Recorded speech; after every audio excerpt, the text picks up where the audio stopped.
72,000 करोड़ का प्रोजेक्ट, 8 लाख पेड़ों की कटाई और भारत की सबसे स्ट्रेटेजिक लोकेशन। लेकिन सवाल ये है, क्या ये भारत का फ्यूचर बनाएगा या फिर नेचर को हमेशा के लिए बदल देगा। मैं बात कर रहा हूँ ग्रेट निकोबार आइलैंड की। भारत के सबसे दक्षिणी हिस्से में मौजूद यह आइलैंड अचानक पूरे देश में चर्चा का विषय बन गया है, क्योंकि भारत सरकार यहाँ एक बहुत बड़ा मेगा प्रोजेक्ट बनाना चाहती है। कुछ लोग इसे भारत का फ्यूचर बता रहे हैं, कुछ लोग इसे इन्वायरमेंट के लिए खतरा मान रहे हैं। अब सबसे पहले समझते हैं कि आखिर ये प्रोजेक्ट है क्या। सरकार यहाँ एक इंटरनेशनल ट्रांसशिपमेंट पोर्ट बनाना चाहती है, एक बड़ा ग्रीनफील्ड एयरपोर्ट बनाना चाहती है, एक पावर प्लांट बनाना चाहती है और एक पूरी स्मार्ट सिटी बनाना चाहती है। इस प्रोजेक्ट का उद्देश्य है भारत को ग्लोबल शिपिंग और ट्रेड हब बनाना। यह पूरा विजन तैयार किया है नीति आयोग ने। मतलब ये जगह इतनी इंपॉर्टेंट क्यों है? अगर आप सोच रहे होंगे कि आखिर ग्रेट निकोबार इतना इंपॉर्टेंट क्यों है, असल वजह है इसकी लोकेशन। यह आइलैंड मलक्का स्ट्रेट के बहुत ही करीब है और यही वह समुद्री रास्ता है जहाँ से दुनिया का बहुत बड़ा ट्रेड गुजरता है।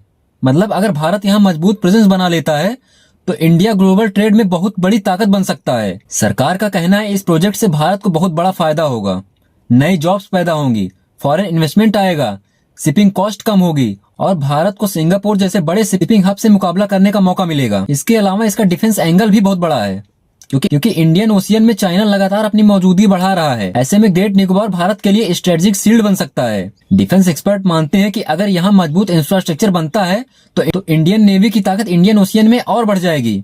यानी यह प्रोजेक्ट सिर्फ इकोनॉमी नहीं, नेशनल सिक्योरिटी से भी जुड़ा हुआ है। लेकिन आते हैं उस हिस्से पर जिसकी वजह से सबसे ज्यादा विवाद हो रहा है। रिपोर्ट्स के अनुसार इस प्रोजेक्ट के लिए लाखों पेड़ काटे जाएंगे और यहाँ कोई सामान्य जंगल नहीं है, यहाँ इको सेंसिटिव क्षेत्र माना जाता है। यहाँ कई रेयर स्पेसीज पाए जाते हैं और एक्सपर्ट का कहना है कि यहाँ मौजूद वाइल्ड लाइफ और कोरल रीफ का बुरा असर पड़ सकता है। और कई एनवायरमेंटल ग्रुप का मानना है कि डेवलपमेंट के नाम पर नेचर और परमानेंटली नुकसान पहुंच सकता है। इसके अलावा एक बड़ा मुद्दा है यहाँ रहने वाली सोम्पेन ट्राइब। यह ट्राइब हजारों सालों से प्रकृति के बीच अपनी अलग लाइफस्टाइल में रह रही हैं। लोगों का डर है कि इस प्रोजेक्ट से उनकी संस्कृति और जीवन पर असर पड़ सकता है। सबसे बड़ा सवाल, क्या इतना बड़ा इंफ्रास्ट्रक्चर सुनामी और अर्थक्वेक जोन में सुरक्षित रहेगा? क्योंकि साल 2004 इंडियन ओशियन सुनामी ने इसी क्षेत्र को बुरी तरह प्रभावित किया था। इस प्रोजेक्ट को सपोर्ट कर रहे हैं जैसे government of India, defence expert और कई बिजनेस ग्रुप। इनका कहना है कि अगर भारत को ग्लोबल पावर बनाना है तो ऐसे प्रोजेक्ट जरूरी हैं और कई लोग इसका विरोध भी कर रहे हैं, जैसे एनवायरमेंटल एक्टिविटीज,